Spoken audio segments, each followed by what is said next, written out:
All right, our next topic, presentation, Second to None by Joe Freeman. Joe Freeman. Hello, everyone. Good afternoon. I always enjoy coming back to Watkins Glen for a couple of reasons. At least two of them are, one, I won my first Formula Ford race here against 25 or 28 other guys, which was pretty exciting. It was also the first Formula Ford race that was held on the new long track, so I was pretty pleased about that. Went home smiling, thinking, of course, I was going to be a Grand Prix champion, which I was not. The second was when I came for an IMSA race that they had for Formula Fords, and had my first comprehensive wreck. I got the red mist and drove over the guy in front of me who was holding me up, and ended up in the guardrail and came out with a very bent car, and luckily not too many injuries, but an abashed sense of competition. The red mist does work. The talk I'm giving today is based on a book, which you'll see back there. You can look through. It's called Second to One.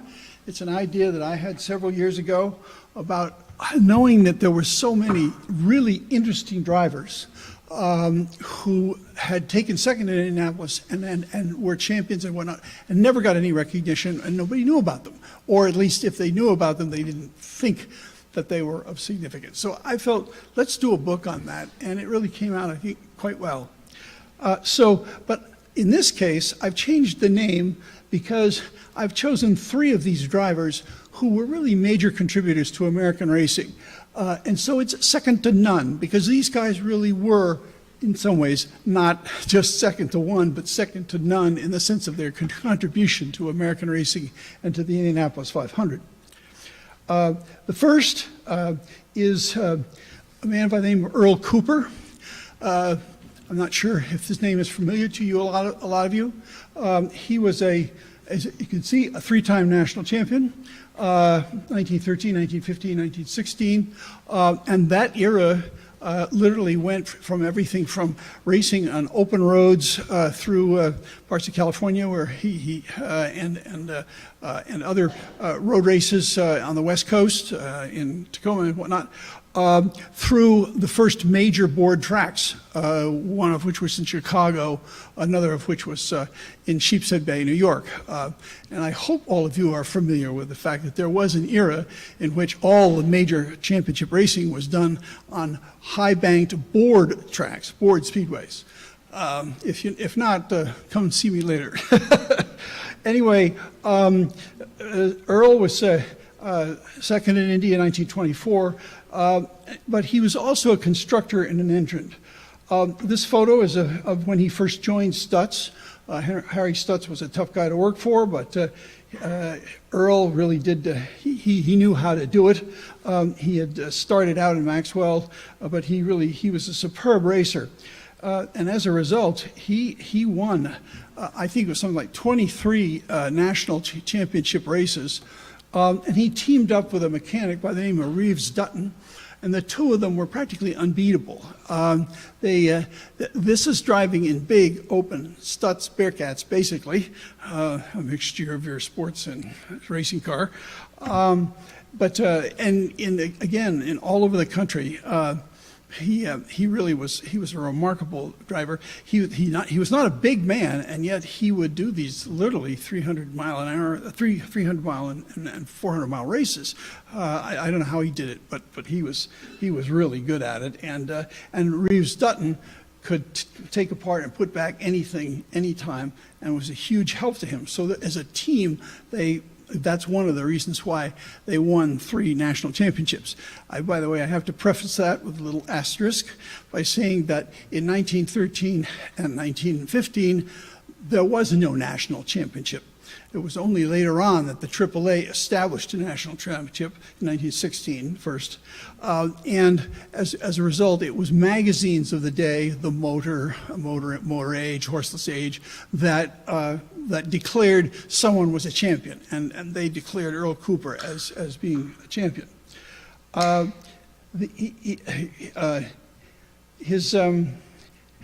this is just an example. I believe that's we got a little ahead of ourselves there, sorry.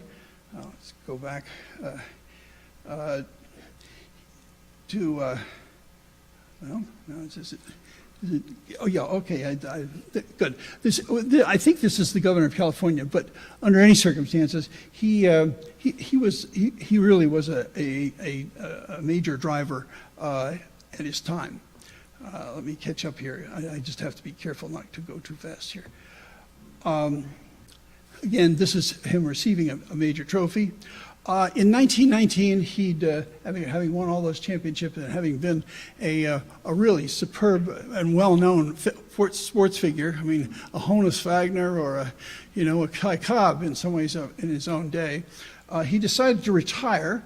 And this is a kind of fun shot I put in. This is taken in Tacoma, Washington. That's a big Stutz touring car. He's going fishing, and he's going to relax for life. But then in 1921, a guy by the name of Joe Thomas, who was driving for Duesenberg, was riding a horse, fell off the horse, broke his leg, and Cooper was there, and they said, well, why don't you drive his car?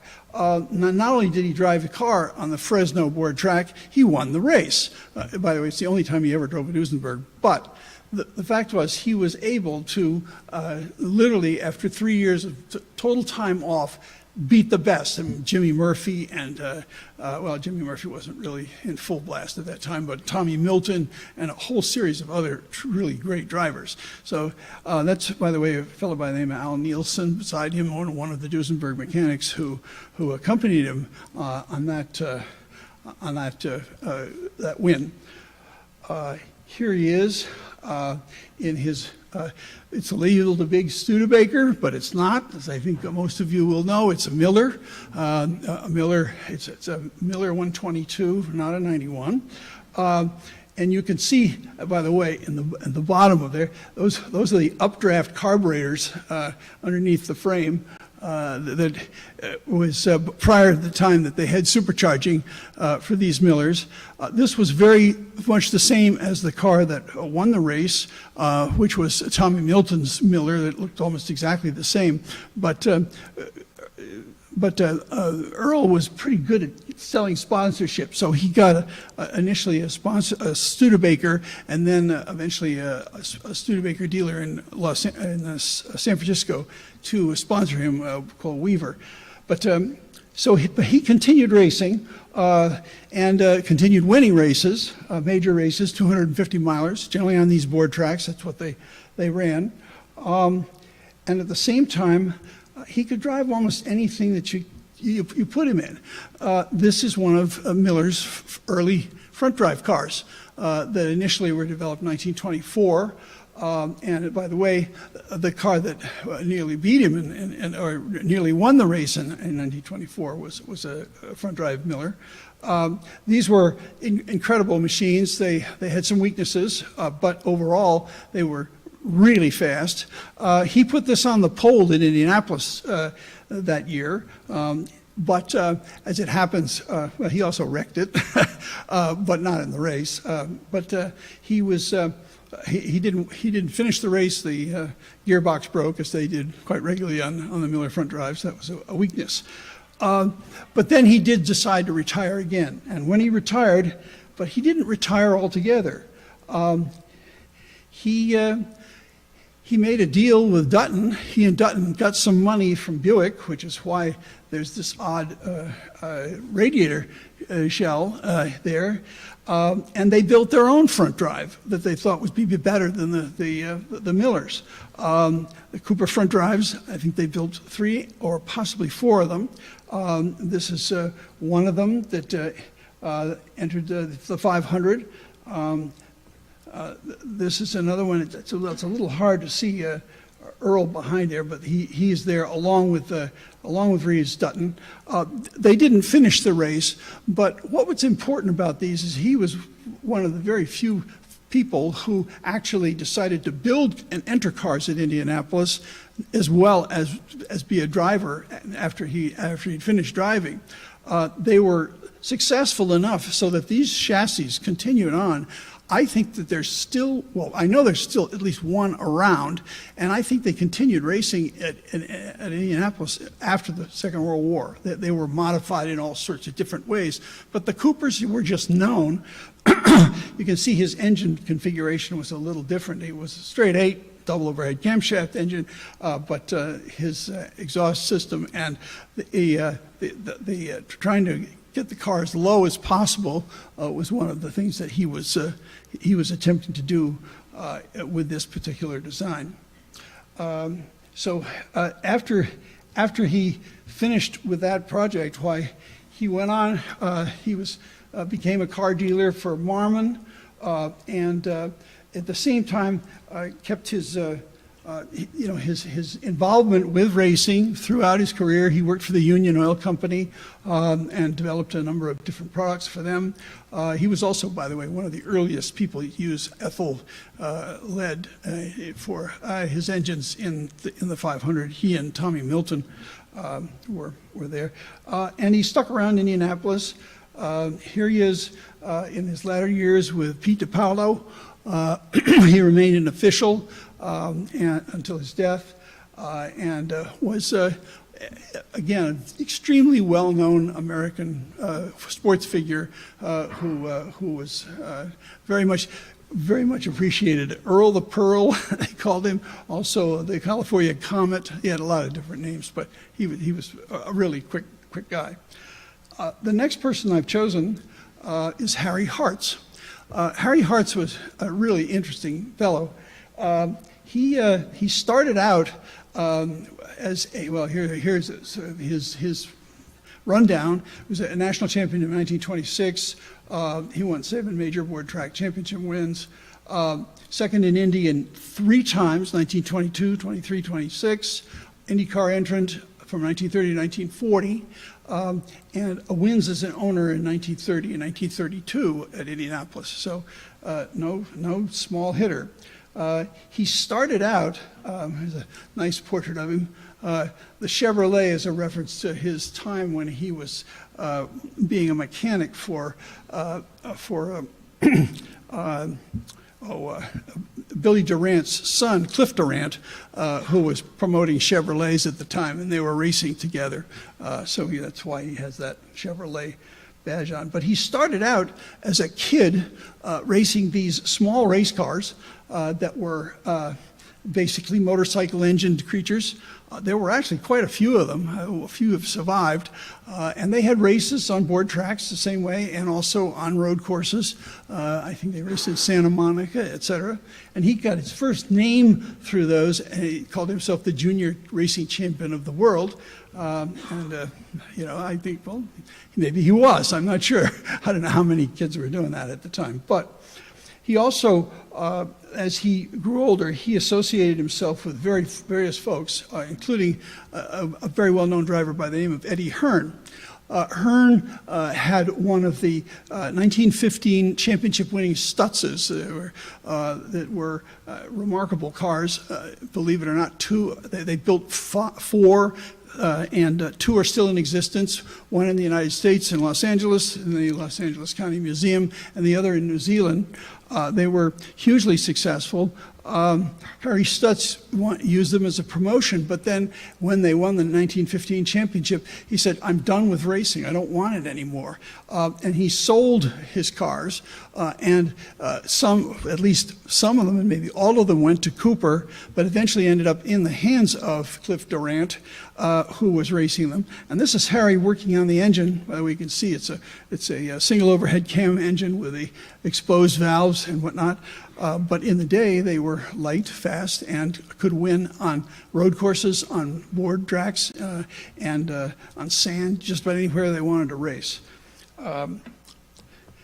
This is a picture of his first win at Indianapolis. Sorry, it's not the best quality of picture that I have, but it's a Duesenberg, and it was a Duesenberg that actually is, we believe, if it's correct, yes, This is the actual car that is still in existence. It's in Fred Simeon's collection. I'm sorry, it's not that car, but it's one of the 3 cars that were taken to France in the 1921 French Grand Prix. Jimmy Murphy won with his, and the one driven by Joe Boyer, another driver, was brought back. Harry Hartz bought it, and that's it. That car is still in existence and very, very original. It's amazing that it survived all the years through its racing. It raced in California, it raced in the East, eventually was bought by, they tried it at Indianapolis later on, didn't work. Fred Simeon's father bought it from a family by the name of Bergert, who owned it at the time, kept it, and I had to convince Fred that he had one of the most important racing cars in the United States.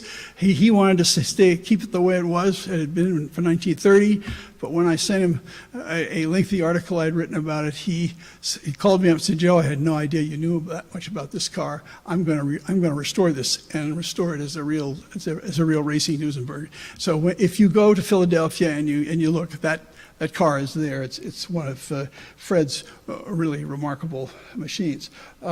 He continued, by the way, with that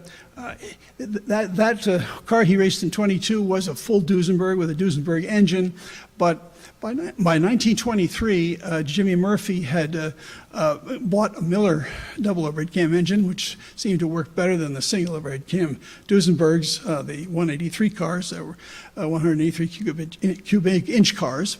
And as a result, Murphy bought a Miller and put it in his Duesenberg chassis and called it the Miller Special. He won the Indianapolis 500 with it. Seeing that, Hartz, not to be left behind, got his own Miller engine and put a Miller nose on it, on the Duesenberg, and this is him on a board track racing that in the latter part of 1922 and in 1923. But by the time that Indianapolis rolled around in 1923, why the Millers had become basically almost ubiquitous, sponsored by the first real big, you might say, swatch of them, I think 4 or 5, were built with money from, again, if you can see the side there, his sponsor, Cliff Durant. Cliff Durant actually is an unknown figure in a lot of American racing. He was the son of Billy Durant, who founded General Motors, and believe me, his money paid basically for a lot of innovation that, including, for example, the front drives that really transformed American championship racing, particularly during this board track era. Finally, the third second place was in 1926. That's the year that Frank Lockhart won in the rain, but you can imagine, here's Harry again. I got to say, he must have been enormously frustrated by the fact that he'd taken second 3 times, just coming within inches of winning the big race, but never did. But he continued his career until 1927. He got one of the front drives and made a national championship in that year, in 1926. He also set several closed course world records, including one at a board track speedway in Amotol, New Jersey. It was a track named after an munitions factory that was built there. In any case, and he won he set a world record for a 300-mile distance. I've forgotten what it was, but these were 1,500 cc engines, and I believe it was the average for the race was over 130 miles an hour, if you can imagine that. Double overhead camshaft, small pistons. Gordon White here had brought along one of the little 91 pistons. It's amazing to see, but these cars were incredibly fast for their size. By the way, they were also all supercharged at the time, and that technology had been pretty well developed, and they'd also improved on lubricants and fuels, along with tires. There were a lot of word track innovations that came along as racing matured. It basically, between the competition between first Louis Chevrolet, the Duesenberg brothers, Fred Nauge, and of course Harry Miller, who Gordon will talk about later. Harry had a really serious accident in New Hampshire at the board track there, nearly killed him. He was very badly injured, but was burned, broke ribs, broke arms, and whatnot, and basically, I think, probably damaged his brain enough so he was never able to race again. But he stuck around, and lo and behold, he started to enter his own cars at Indianapolis. And this is one of them. This is from I believe it's the car from 1932, which was a winner. That huge trophy, by the way, if you don't recognize it, is one of the crown jewels of the collection of the Indianapolis Motor Speedway Museum. It was made by Tiffany. It's called the Wheeler-Schiebler Trophy, and it's given to the car that's leading at 400 miles. Well, it's an amazing trophy. I've seen it in person. They had it at the Museum of Fine Arts in Boston for a Tiffany exhibit. It's just incredible. If you get there, again, they don't put it on display. I don't quite understand why. Here we have again some of the old timers. That's from left to right, Babe Stapp, who was a regular racer at the time, but had retired by this time. Earl Cooper. This is in Indianapolis, of course. Tommy Milton, who was the chief steward at that time. You can see on his AAA car, and Harry Hartz to the right. So these guys were the old timers around Indianapolis, but they were very well respected. They were all served as various shall we say, officials and sort of advisors to Rickenbacker, and then after the track was sold to the people who owned it after Rickenbacker. Here's another group of interesting people.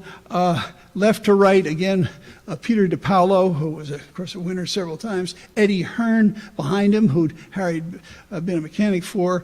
And the infamous Mike Boyle in the middle. Umbrella Mike, if you haven't read that story or know that, again, come around and ask me about it. He was quite a character. And Harry Hartz. So this was, they were, again, hanging around Indianapolis at the time, getting ready for the 500. Again, this is the sort of final picture of Harry. He was basically got very old. I think he died. This was taken in 1971. He died in 74. But again, sadly, an unknown figure, a man who really contributed to the race in a lot of different ways, and drove a lot of different cars. He drove cars on the Salt. He drove cars, he drove a car backwards across the United States and set a record. So it's quite an interesting character. All these guys were. I'm picking these because they're kind of fun and interesting. Finally, we got Lou Moore.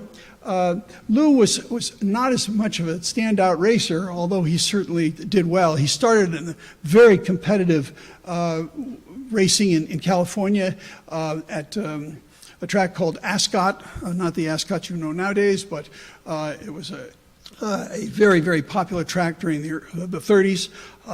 Very competitive. So a whole number of major drivers came out of there, including, say, Rex Mays, and oh gosh, the names would go on and on, who were racing it and who developed their skills at Ascot, which was not, by the way, it was a packed dirt racetrack. I think about I want to say it was a little longer than a half mile. I think it was maybe about three quarters of a mile. You can see he was second in Indy in 1928, and then but kept racing during the so-called junk formula era, when Indy cars were, had gone back to riding mechanics and supposedly to get manufacturers involved. And at the same time, he finished third in 1933 and 1934, and then he himself turned to be an Indy entrant. There's a good shot of him as a driver, and one early shot of him. This is the number 28 car, is the one he took second in. A copy of that car is called the Majestic Miller, bright green, by the way. Green was not allowed in Indianapolis for a long time. They thought it was a hoodoo, but it was green anyway. But in this particular case, it was before it was the Majestic Miller. It was that next year. So there he is. Here he is in one of the two-man cars again. There's Mike Boyle's name coming up, and I think this is one of the cars he finished third in. But he himself felt he should retire. He wasn't doing well enough, and so as a result, he himself turned to being an entrant.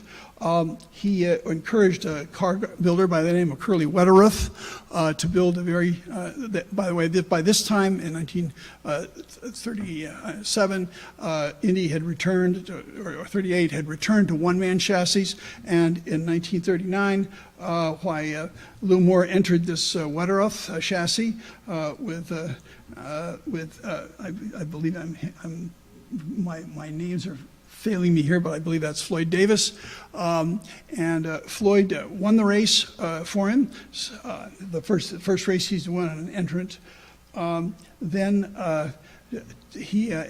Floyd was killed in the next Indy 500, sadly. But in the next year, 1941, I believe, he hired Murray Rose, who was an up-and-coming young driver at the time, and Rose, along with another driver, took his car, again, that Wetteruth, and won the Indy a second time. So he was a two-time winner by that time.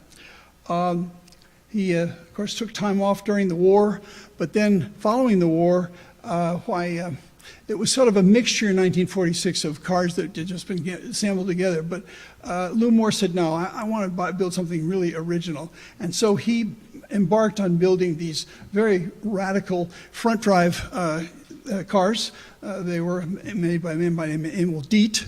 And they were very successful. They had a low sense of gravity, and as a result, Murray Rose was able to dominate the Indianapolis 500 for 2 years running, in 1947 and 1948, winning the race there. So 2 more wins for Lou. And finally, Rose's partner, Bill Holland, was not too pleased, particularly in the second time around, about being beaten by Rose. But Rose broke in 49, and as a result, Holland won his race. So Lou Moore was truly a magnificent and interesting character, and not only in terms of the innovation he brought to the track, but also the success for the Indy 500. Here's the final entry that he had. It was in 1950, final entry that actually made the race. In 1952, with again one of his front drive cars, that's Tony Bettenhausen, who drove for him for 3 years. But by that time the cars were really out of competition. They weren't competitive. In any case, all of this information I've gone through has come out of the book that I've done here. It's second to one. It was an idea that occurred to me, as I say, because I felt it was really important. There are about 40 drivers in here who were, and their names in there, again, like these folks, but Rex Mays, and of course, probably the most famous would be Michael Andretti, who wrote the Ford for us. It was incredible how many times he came close to winning the race and didn't. The Andretti curse really covered his career. So So that's about it, other than to say that I'm delighted to be here. I'm delighted to take us back to some of the history of American racing when it was really a successful and major sport in the United States. Sadly now I could ask people in the room how many people would know who the national champion was, who won the national championship this year. Can anybody tell me who won the national championship this year? Nobody? Who won the national championship of American racing, of IndyCar racing? Yeah, that shows how unfortunately, sadly, American racing, particularly open wheel racing, but all American racing has been just the television ratings are zero. The emphasis is going away, even for NASCAR as well as others. So that's a whole nother topic. But I thank you, and I hope you've enjoyed my kind of race through a couple of three guys who are really kind of interesting early drivers.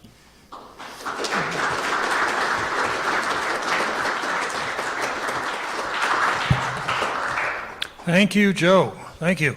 Stay put. We'll see if have any questions. Yes. Gordon White. For any of you who don't know, Joe has become a publisher, and he's published one of my books as well as a number of other what I think are important racing books. Okay. Thank you. Do we have another question? Okay. Yes, over to the left.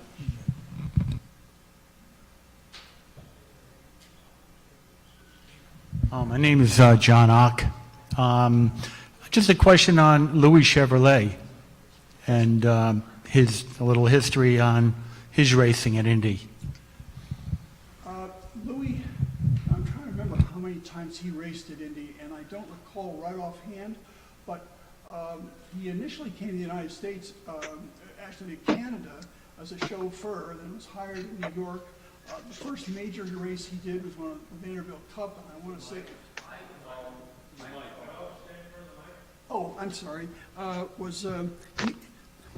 as I say, I think it was 1904, 1905. It was his first a race on Long Island. He drove a car for a guy, a big Fiat, had a wreck, nearly killed himself. But he continued racing on and off. But primarily, he wanted to build his own car, and he went to Billy Durant and said, "I want to build a Chevrolet."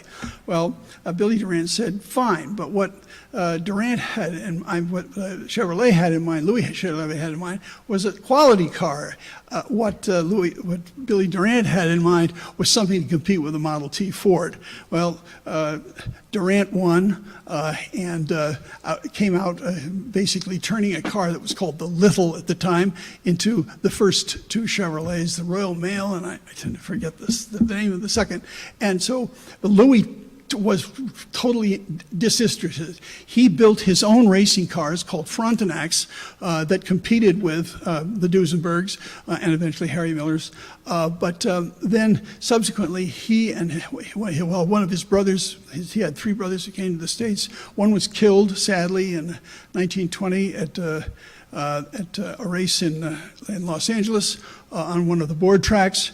Then he and his other brother started a company called Frontenac, and they made speed equipment for Model T Fords.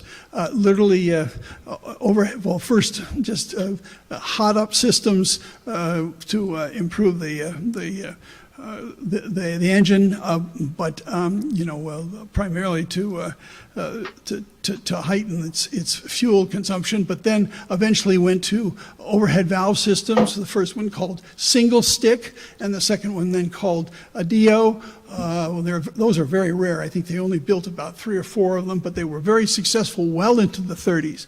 So he had a full career in racing and around racing, but he was not as a driver. He competed at Indianapolis, but I'm sorry, I can't remember exactly which years and what cars he drove. I should know, but I'm a little blank on that. I'll look it up. By the way, one just tool that some of you might want to learn to use, which I've found hugely valuable, is called champcarstats.com, www.champcarstats.com.